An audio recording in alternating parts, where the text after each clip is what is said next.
Once again, welcome back to KC's Classes. KC's Classes-ന്റെ മറ്റൊരു എപ്പിസോഡിലേക്ക് എല്ലാവർക്കും സ്വാഗതം. This is Kiran CS. Calicut university BCom BBA third semester exams നടന്നുകൊണ്ടിരിക്കുകയാണ്. നാളെ നടക്കാൻ പോകുന്നത് ഏറ്റവും ഇമ്പോർട്ടൻ്റ് ആയിട്ടുള്ള തിയറി പേപ്പറാണ് BCom തേർഡ് സെമസ്റ്റർ സ്റ്റുഡൻസിൻ്റെ ബിസിനസ് റെഗുലേഷൻസ്. ഈ ഒരു സബ്ജക്റ്റിൻ്റെ ഇമ്പോർട്ടൻറ്റ് ക്വസ്റ്റ്യൻസിൻ്റെ വീഡിയോ ഓൾറെഡി നമ്മൾ അപ്ലോഡ് ചെയ്ത് കഴിഞ്ഞിട്ടുള്ളതാണ്. കാണാത്തവരാണെങ്കിൽ കാണാം. സ്മാർട്ട് സ്റ്റഡിക്ക് വളരെ ഹെൽപ്ഫുൾ ആയിരിക്കും. നെക്സ്റ്റ് ഉറപ്പായും പ്രതീക്ഷിക്കുന്ന ഓരോ പാർട്ടിലുള്ള ചോദ്യങ്ങളുടെ ഡിസ്കഷനാണ് നമ്മൾ ഇപ്പോൾ ചെയ്തുകൊണ്ടിരിക്കുന്നത്. സോ ഈ ഒരു വീഡിയോയിൽ ഉറപ്പായും പ്രതീക്ഷിക്കുന്ന പാർട്ട് സിയിലുള്ള SC ചോദ്യങ്ങളാണ് നമ്മൾ ഇൻക്ലൂഡ് ചെയ്തിട്ടുള്ളത്. വീഡിയോയിലോട്ട് പോണേക്കാൾ മുമ്പ് പറയാനുള്ളത് നമ്മുടെ സ്ഥാപനം കാലിക്കറ്റ് യൂണിവേഴ്സിറ്റി BCom BBA എല്ലാ സെമസ്റ്ററിലെയും ക്ലാസ്സസ് പ്രൊവൈഡ് ചെയ്യുന്നുണ്ട്. ലൈവ് ക്ലാസ് ഗൂഗിൾ മീറ്റിലൂടെ പ്രൊവൈഡ് ചെയ്യുന്നു. വീഡിയോ ക്ലാസ്സിൻ്റെ റെക്കോർഡും ആക്സസ് ചെയ്യാൻ സാധിക്കും. അതുകൊണ്ട് തന്നെ എപ്പോൾ വേണമെങ്കിലും പഠിച്ച് ഡൗട്ടുള്ളത് ചോദിക്കാനുള്ള അവസരം ഉണ്ടെന്നുള്ളതാണ്. ഇതുവരെയുള്ള നമ്മുടെ റിസൾട്ട്സ് ഒക്കെ സൂപ്പർ റിസൾട്ട്സ് ആണ് കേട്ടോ. സോ നമ്മുടെ ക്ലാസ്സിൽ ജോയിൻ ചെയ്ത് പഠിച്ച് നല്ല മാർക്ക് മേടിക്കാൻ താല്പര്യമുള്ള കുട്ടികൾക്ക് ഡിസ്ക്രിപ്ഷൻ ബോക്സിലുള്ള എൻ്റെ വാട്സപ്പ് നമ്പറിൽ കോൺടാക്ട് ചെയ്യാം, ക്ലാസ്സസ് ആക്സസ് ചെയ്യാം. ഓക്കെ, സോ നമുക്ക് എന്തെങ്കിലും വീഡിയോയിലോട്ട് പോകാം. നമ്മൾ ഇമ്പോർട്ടൻറ്റ് ക്വസ്റ്റ്യൻസിൻ്റെ വീഡിയോ ചെയ്തപ്പോൾ അതിൽ പറഞ്ഞിട്ടുണ്ടായിരുന്ന ഒരു കാര്യമാണ്, ആദ്യത്തെ 2 മൊഡ്യൂൾസിൽ നിന്നാണ് മെജോറിറ്റി SC ചോദ്യങ്ങൾ നമ്മൾ കണ്ടുവരുന്നത്, അല്ലെങ്കിൽ മേജർ ചോദ്യങ്ങൾ ഒക്കെ വരുന്നത്. സോ ലാസ്റ്റ് 3 വർഷത്തെ ക്വസ്റ്റ്യൻ പേപ്പറായിട്ട് റിപ്പീറ്റ് ആയിട്ട് കണ്ടുവന്നുള്ളൊരു ചോദ്യമാണ്. വീണ്ടും ഉണ്ടാവുമെന്ന് നമുക്കറിയില്ല. ഡിഫൈൻ കോൺട്രാക്ട് നിർബന്ധമായും പഠിക്കുക. Define contract. What are the essential elements of a valid contract.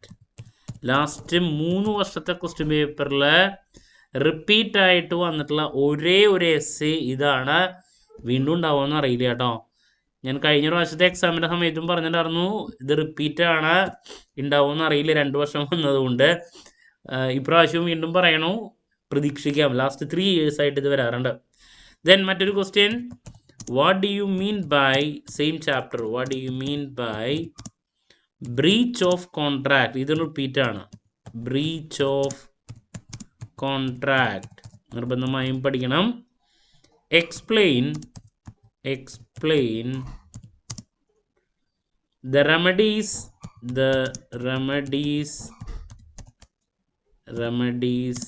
available for breach of contract നിർബന്ധമായും പഠിക്കുക. 2 വർഷത്തെ ക്വസ്റ്റ്യൻ പേപ്പറിൽ റിപ്പീറ്റ് ആയിട്ട് വന്നിട്ടുള്ള ഒരു ചോദ്യമാണ് കേട്ടോ. ഓക്കെ, സോ ആണ് മറ്റൊരു സജഷൻ. ദെൻ റിപ്പീറ്റ് ക്വസ്റ്റ്യനിൽ മറ്റൊന്ന് സെക്കൻഡ് മൊഡ്യൂളിൽ define bailment.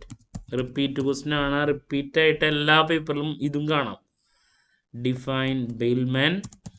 Explain the rights and duties of bailor and bailey നിർബന്ധമായും പഠിക്കുക. എഗെയിൻ മിക്ക പേപ്പറിലും നമുക്ക് കാണാൻ സാധിക്കുന്ന ഒരു SC ചോദ്യമാണ് കേട്ടോ. ഓക്കെ, സെക്കൻഡ് മൊഡ്യൂളിൽ. ദെൻ സെക്കൻഡ് മൊഡ്യൂളിൽ തന്നെ റിപ്പീറ്റ് ആയിട്ട് വരാറുള്ള മറ്റൊരു ചോദ്യമാണ് difference between contract of indemnity and guarantee നിർബന്ധമായും പഠിക്കണം. ഇതും റിപ്പീറ്റ് ചോദ്യമാണ്. ഇതിനേക്കാൾ മുമ്പുള്ള ക്വസ്റ്റ്യൻ പേപ്പറുകളിൽ നമ്മൾ കണ്ടു വന്നിട്ടുള്ള ഒരു ചോദ്യമാണ് കേട്ടോ. സോ ദാറ്റ്സ് അബൌട്ട് മറ്റൊരു suggestion. Then next, who is an unpaid seller. Unpaid സെല്ലറുടെ റൈറ്റ്സ് എക്സ്പ്ലെയിൻ ചെയ്യാൻ വേണ്ടിയിട്ട് ഇതിനേക്കാൾ മുമ്പ് ഹിസ് റൈറ്റ്സ് എക്സ്പ്ലെയിൻ ചെയ്യാൻ വേണ്ടിയിട്ട് വന്നിട്ടുള്ളതാണ്.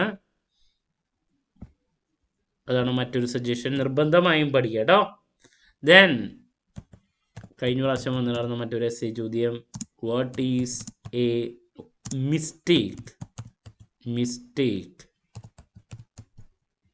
different types of mistakes, different types of explain various types of mistakes. ഒരു കാരണവശാലും സ്കിപ്പ് ചെയ്യരുത്, നമുക്ക് വീണ്ടും പ്രതീക്ഷിക്കാം.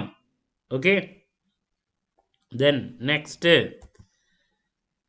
rights and liabilities of a surety. ഇതും ഇതിനായിട്ട് മുമ്പ് ചോദിച്ചിട്ടുള്ളൊരു ചോദ്യമാണ്. സോ ഷുവർട്ടിയുടെ റൈറ്റ്സും അതുപോലെ തന്നെ ലൈബിലിറ്റിയും ചോദിച്ചിട്ടുള്ളത്. അപ്പോൾ ഇത്ര ചോദ്യങ്ങളാണ് മെയിനായിട്ട് നമ്മൾ പ്രതീക്ഷിക്കുന്നത്. പിന്നെ 5 മാർക്കിൻ്റെ വരുന്നൊരു ചോദ്യമാണ്, ബട്ട് എസ്സേക്കും വേണമെങ്കിലൊന്ന് മറച്ചിടാം. അപ്പോൾ ഒരു സജഷൻ കൂടിയും ലാസ്റ്റ് നൽകുന്നു. No consideration, no consideration, no contract. ഇതിൻ്റെ ജനറൽ റൂളിൻ്റെ എക്സംഷൻസ് ഉണ്ട്, അതിനെ പറ്റിയിട്ട് എക്സ്പ്ലെയിൻ ചെയ്യാൻ വേണ്ടിയിട്ട് ജസ്റ്റ് എക്സ്പ്ലെയിൻ എന്ന് മാത്രമേ എഴുതുന്നുള്ളൂ, എക്സെപ്ഷൻസ്. അപ്പോൾ ഇതൊക്കെയാണ് നമ്മൾ എസ്സേക്ക് ഷുവറായിട്ട് പ്രതീക്ഷിക്കുന്ന ചോദ്യങ്ങൾ. ഇതിൽ നിന്ന് 4 കിട്ടും. Define contract, what are the essential elements of a valid contract. Then breach of contract എന്താണ്, remedies available for breach of contract.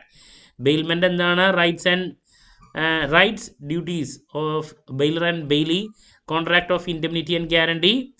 Difference, unpaid സെല്ലറുടെ റൈറ്റ്സ്. മിസ്റ്റേക്ക് എന്താണ്, different types of mistakes. Rights and liabilities of a surety. No consideration, no contract. Exceptions, അതിൻ്റെ provisions ഒക്കെ general റൂളിൻ്റെ explain ചെയ്യാൻ വേണ്ടിയിട്ട്. So ഇത്ര ക്വസ്റ്റ്യൻസാണ് നമ്മൾ എസ്സേക്ക് പ്രതീക്ഷിക്കുന്നത് കേട്ടോ.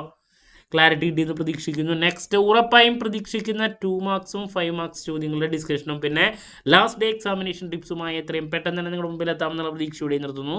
This is Kiran CS signing off. Have a nice day. Thank U.